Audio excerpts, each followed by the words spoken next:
Hello guys, in this video I'm going to show you how to delete your account on JobStreet. But first I wanted to tell you that don't forget to subscribe, because at 10,000 subscribers I'm going to show you my YouTube revenue statistics and my growth strategy, how you can make money online.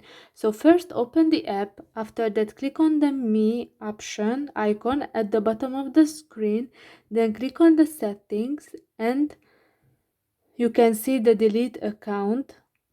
Click on that. So you can request deletion of any of your information collected and stored by JobStreet. To initiate the deletion of your account, please email our customer service representative.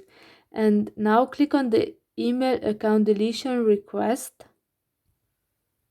and automatically will be generated this email. Please initiate the account deletion for my JobStreet account and your email address, and then send this email, and after that your account will be deleted.